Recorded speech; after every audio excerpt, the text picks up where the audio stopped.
నమస్తే అండి, నేను రజాక్. ప్రజలు ఈ వజన రోడ్లెక్కుతున్న అమరావతి ప్రాంత మహిళలను ఉద్దేశించి వేసేలంటూ అడ్డగోలు కారుకూతలు కూసిన తర్వాత కూడా సాక్షి యాంకర్స్లో పెద్ద మార్పు అయితే కనిపించట్లేదు.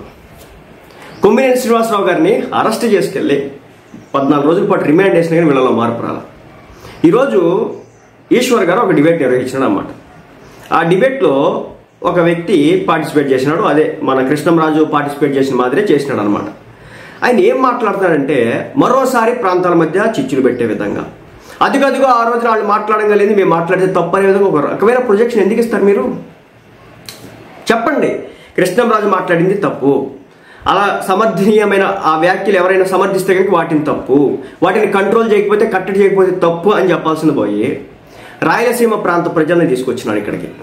అమరావతి ప్రాంత ప్రజలు అయిపోయిందన్నమాట. అమరావతి ప్రాంత ప్రజలకు సంబంధించి వేసలు అన్నారు కాబట్టి, సో అది రచ్చకెక్కింది కాబట్టి ఇప్పుడు ఇంకొక ప్రాంతానికి సంబంధించి తీసుకురావాలి. అదేంటంటే రాయలసీమ ప్రాంతానికి సంబంధించి జగన్మోహన్ రెడ్డి గారి గురించి మాట్లాడేటప్పుడంట ఫ్యాక్షన్, రాయలసీమ ప్రాంత ఫ్యాక్షన్ గురించి, వాటి గురించి, వీటి గురించి మాట్లాడుతూ ఉన్నారట. అదేవిధంగా జడ్జి గారు ఒక మాట అడిగినారంట. ఒక ప్రాంతంలో, ఒక గ్రామంలో పేకాట ఆడితే ఆ గ్రామంలో ఉన్నటువంటి ప్రజలందరూ కూడా ఆడినట్టు అంది. వాస్తవం, అది కరెక్ట్. అలాగే రాయలసీమ ప్రాంతానికి సంబంధించి పచ్చ మీడియా, టీడీపీ అనుబంధ మీడియా ఇలా మాట్లాడేస్తుంది, మరి వాళ్ళ మీద చర్యలు తీసుకోరా అని చెప్పేసి ఈశ్వర్ రాగాలు తీస్తున్నటువంటి పరిస్థితి. ఈశ్వర్ రాగాలు తీస్తున్నాడు ఇప్పుడు. అంటే ఓ పక్క అమరావతిలో ఈ విధంగా రోడ్లపైకి జనం వచ్చి వాళ్ళ ఆగ్రహావేశాలను తెలియజేస్తే ఈ సాక్షి ఛానల్ యాంకర్ అంటాడు, ఇప్పుడు ఈశ్వర్ అంటాడు, రాయలసీమ ప్రాంత ప్రజలను ఉద్దేశించి జగన్మోహన్ రెడ్డి గారి విషయంలో మాట్లాడేటప్పుడు రాయలసీమ ఫ్యాక్షనిస్ట్ జగన్ అంటూ సంబోధిస్తున్నారు, అది అని ఇదని రకాలుగా అక్కడ లేనిదాన్ని ఒకదాన్ని సృష్టించే ప్రయత్నం చేసినాడు. ఇక్కడ ఇంకొక ఆ విశ్లేషకుడు, ఆ యాంకర్ ఇంకొక మాట కూడా మాట్లాడినాడు. ఏమంటే, నారా లోకేష్ గారు ఒక మాట అన్నాడంటే కార్యకర్తల సమావేశంలో, ఏమంటే వెంటనే చర్యలు తీసుకుంటే కనుక ఇది ప్రజల్లోకి వెళ్ళదు అని చెప్పేసి అరెస్ట్ చేయడం 2 నిమిషాల పని, కానీ ఇది ప్రజల్లోకి వెళ్ళాలా చూడాలని చెప్పేసి చేసినాడు అని చెప్పేసి ఒక రకమైన విద్వేషపూరిత ప్రోపగండా నడిపినాడు ఆ విశ్లేషకుడు. విషయం ఏంటంటే, నారా లోకేష్ గారు ఏమైనా కొమ్మినేని శ్రీనివాస్ గారి సమక్షంలో ఆయన డిబేట్లో కృష్ణంరాజు గారి చేత మాట్లాడమని చెప్పినాడా, లేదు టీడీపీ అనుబంధ మీడియానో, లేకపోతే మీరు అంటున్నటువంటి ఎల్లో మీడియానో వాళ్ళేమైనా బయటకు వచ్చి కృష్ణంరాజు చేత మీ డిబేట్లో ఈ విధంగా మాట్లాడమని ఎక్కడైనా చెప్పినారా? చూపించండి. రాజధాని మహిళల్ని వేసిలామని చెప్పేసి వాళ్ళు ఏమైనా చెప్పినారా? టీడీపీ పార్టీనో, జనసేన పార్టీనో, బీజేపీ పార్టీనో, ఎన్డీఏ కూటమి పార్టీలేమో మొదటి రోడ్లు ఎక్కలా చూస్తా ఉన్నారు. అసలు వీళ్ళ వ్యవహారం ఏంటి, ఏంది కథ అని ప్రజలు రోడ్లు ఎక్కినారు. అమరావతి రాజధాని మహిళలు రోడ్లు ఎక్కినారు. విజయవాడ పరిసర ప్రాంత ప్రజలు రోడ్లు ఎక్కినారు. ఒక ప్రాంతాన్ని నువ్వు ఏ విధంగా అంటావని. దాంతో సాక్షి మీడియా ఛానల్స్ దగ్గరికి వెళ్ళినారా, లేకపోతే వాళ్ళ నిరసనని తెలియజేసినారా? అది వివిధ రూపాల్లో తెలియజేసినారు. ఆ తర్వాత ఎక్కడో ఒక ప్లేస్లో, ఒక సాక్షి ఆఫీస్లో మంటలు పెట్టినారు, అది తగలబెట్టినారు, ఇది తగలబెట్టినారు, ఫర్నిచర్ తగలబెట్టినారంటే పోలీసు వారు బయటకు వచ్చి చెప్పినటువంటి విషయం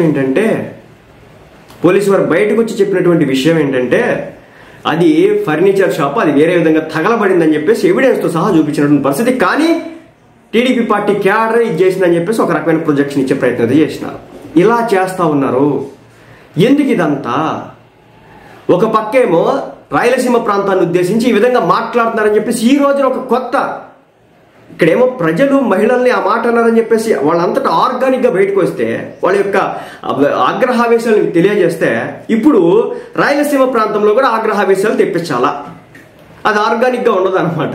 ఎందుకంటే ఒక విషయం గుర్తుపెట్టుకోండి, ఏ టీవీ ఛానల్లో కూడా ఎక్కడా కూడా డైరెక్ట్గా రాయలసీమ ఫ్యాక్షనిజం అది ఇదని డైరెక్ట్ ఎవడో అలా చేస్తానని చెప్పేసి అనరు. ఒకవేళ అక్కడ ఫ్యాక్షనిజం జరిగితే కనుక, ఎక్కువ మొత్తంలో ఉంటే కనుక ఆ ప్రాంతాన్ని ఉద్దేశించి మాట్లాడే క్రమంలో అక్కడ ఉన్నటువంటి పరిసర ప్రాంతాలను ఉద్దేశించేటువంటి విషయంలో కూడా చాలా జాగ్రత్తగా, చాలా జాగ్రత్తగా అదుపులో పెట్టుకొని రాజకీయ నాయకులు మాట్లాడుతూ ఉంటారు. కొన్నిసార్లు దొరికినా సరే మీరు క్షమాపణ చెప్పండి అని చెప్తారు. అసలుకి ఫ్యాక్షనిజానికను వేశ్యలకి సంబంధం ఏంటి? ఒక ప్రాంతం మొత్తాన్ని కూడా వేశ్యలు అని చెప్పేసి అంటగడితే దానికి ఈరోజు ఫ్యాక్షనిజానికి అంటగట్టే ప్రయత్నం చేస్తుంది సాక్షి ఛానల్. అంటే వీళ్ళ విశ్లేషణలు ఎలా ఉంటే, ఏ దారుణమైన స్థాయిలో ఉంటే, ఎంత దారుణానికి వెళ్ళిపోతారు ఈ విశ్లేషకులు అని చెప్పడానికి ప్రత్యక్ష ఉదాహరణ ఇది. ప్రత్యక్ష ఉదాహరణ ఇది. ఇదేదో టీడీపీ పార్టీనో జనసేన పార్టీనో ఎన్డీఏ కూటమి పార్టీలు ఏదో కావాలని చెప్పేసి ఏది కృష్ణంరాజు చేత మాట్లాడించినట్టు, కొమ్మినేని శ్రీనివాసరావు గారి సమక్షంలో మాట్లాడించినట్టు ఏంటి కలరింగు? ఏం చెప్పాలనుకుంటున్నారు? మీ టీవీ ఛానల్లో మీ సమక్షంలో ఆ డిబేట్ నిర్వహించిన టైంలో మన నరేంద్ర మోడీ గారు చెప్పినటువంటి మాటకి, చంద్రబాబు నాయుడు గారు అన్న మాటకి అమరావతి రాజధాని అంటే దేవతల రాజధాని అన్నందుకు గాను నీలో ఉన్నటువంటి కుట్రపూరిత కోణాన్ని బయట పెట్టుకునే క్రమంలో ఈరోజు కోర్టుకెళ్ళి ఆ ప్రభుత్వుడు ఏం చెప్పినాడు? నన్ను వివిధ స్థానాల్లో ఉద్యోగాలు చేయకుండా నన్ను చేస్తున్నారు ఈ టీడీపీ పార్టీకి సంబంధించిన వాళ్ళు, అందుకోసం అని చెప్పేసి నాకు కొమ్మినేని శ్రీనివాసరావు గారు ఆహ్వానించినారు, నన్ను డిబేట్కి ప్రతిసారి కూడా పిలుస్తారు, నాకు అద్భుతమైన రెస్పెక్ట్ ఇస్తారు, సో ఆ గౌరవంతో నేనైతే కనుక మాట్లాడాను అంటే ఈ బూతులు మాట్లాడని చెప్పలా, సో ఆ రెస్పెక్ట్ నేను ఇక్కడికి వెళ్ళాను, సో నాకు ఉందన్నమాట వాస్తవం అన్నట్టు ఏదో చెప్పుకొచ్చే ప్రయత్నం చేసినాడంట. ఒకటైతే చెప్తున్నానంటే మనకి ఎంత ఆగ్రహావేశాలు ఉన్నా ఒక లిమిట్ దాటనంత వరకు బాగానే ఉంటాయి, లిమిట్ దాటితే బాగో. నువ్వు చంద్రబాబు నాయుడు గారికి ఏదో కోపం ఉంటే ఆయన్ని పాలసీల పరంగా మాట్లాడాలా, నీకు జగన్మోహన్ రెడ్డి గారి మీద కోపం ఉంటే పాలసీల పరంగా మాట్లాడాలా, లేదు పవన్ కళ్యాణ్ గారి మీద కోపం ఉంటే నువ్వు పాలసీల పరంగా మాట్లాడతా. కాదు అలా కాదు, నాకు ఒక పర్సనల్ గ్రడ్జ్ ఉంది, నన్ను ఏదో ఇబ్బంది పెట్టినారు. కొమ్మినేని శ్రీనివాసరావు గారు ఏం చెప్తున్నారు మొన్న? ఇదే మాట సేమ్. నేను వేరే టీవీ ఛానల్లో పనిచేశాను, అక్కడ నుంచి బయటికి పంపించారు, మళ్ళీ ఇంకో ఛానల్కి వెళ్ళాను, అక్కడ నుంచి బయటికి పంపించినారు, అలా మీద ఒత్తిడి తెచ్చినారు, నన్ను సాక్షి ఛానల్ హక్కుని చేర్చుకున్నారు. ఇదేం వింతో? వాళ్ళు దోసేయడం అంటే వీళ్ళు హక్కుని చేర్చుకోవడం అంట. మళ్ళీ కట్ చేస్తే ఇప్పుడు ఆయన బయటికి దోసేసిన ఛానల్ ఏవైతే ఉన్నారో ఆ ఛానల్స్లో ఆటోమేటిక్ లాస్ట్ గవర్నమెంట్లో చాలా అత్యద్భుతంగా వైసీపీ పార్టీకి సపోర్ట్ చేసినటువంటి పరిస్థితి, మెయిన్ స్ట్రీమ్ ఛానల్స్. కానీ వీళ్ళు మాత్రం భలే చెప్తారనమాట. సో ఇదనమాట పరిస్థితి. ఇప్పుడు ఇంకో కొత్త నినాదాన్ని తీసుకొచ్చే ప్రయత్నం చేసినారు. ఒక పక్క ఇది సమర్థనీయం కాదు, మేము ఆయన కృష్ణంరాజుని సమర్థించడం లేదు అంటున్నారు, ఇంకో పక్క ఆయన రాజధాని ప్రయత్నం డైరెక్ట్గా అనలేదు, ఆయన దగ్గర ఎవిడెన్స్లు ఉన్నాయని చెప్పేసి ఆయన 2 వీడియోలు రిలీజ్ చేసి వాటి మీద ప్రచారాలు చేసుకున్నారు.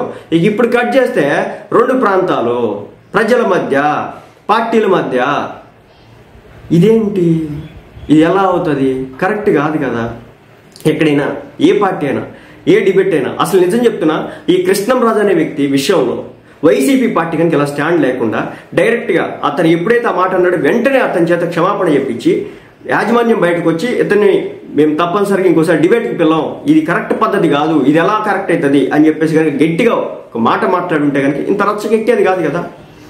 అలా కాకుండా మీరు మీ ఛానల్లో మాట్లాడేదా, రోజారెడ్డి గారు బయటకు వస్తారు, మీ ఛానల్లో మాట్లాడలేదా, నా పర్సనల్ విషయాలు మాట్లాడలేదా, నన్ను గురించి మాట్లాడలేదా, అది మాట్లాడలేదా, ఇది మాట్లాడలేదా, డామ్ డూష్ ఎన్ని మాట్లాడిందా వచ్చి?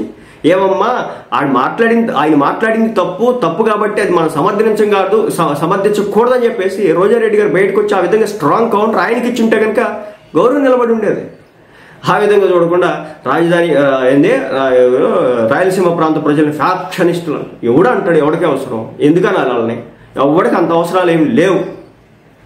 కొన్ని సినిమాల్లో ఆ విధంగా అక్కడ ఫ్యాక్షన్కి సంబంధించినటువంటి ఇష్యూస్, చెన్నకేశ్వర రెడ్డో, ఆ రెడ్డో, ఈ రెడ్డో, అలాంటి సినిమాలు వచ్చినప్పుడు ఆ బ్యాక్ డ్రాప్లో తీసినారు కాబట్టి అలా ప్రొజెక్షన్ అయితే అంటే ఫ్యాక్షనిజం కొంతమేర అక్కడ ఉందన్న మాట అనుకుంటారు తప్ప కనిపించిన ప్రతి వ్యక్తి, రాయలసీమ కనిపించిన ప్రతి ఒక్కరు ఫ్యాక్షనిస్టే అనే అంత దిక్కుమాల స్టేజ్లో ఆంధ్ర ప్రజానికో లేదు, ఆంధ్ర పౌరులు లేదు, ఆంధ్ర రాజకీయ నాయకులు కూడా లేదు. చెప్తున్నా కదా, ఇలాంటి మాట్లాడిన ప్రతిసారి కూడా తప్పనిసరిగా పార్టీలకు అతీతంగా ఖండం చేస్తుంటే కనుక ఇక్కడ దాకా వర్స్ట్ సిచ్యువేషన్స్ అయితే వచ్చింటాయి కదా.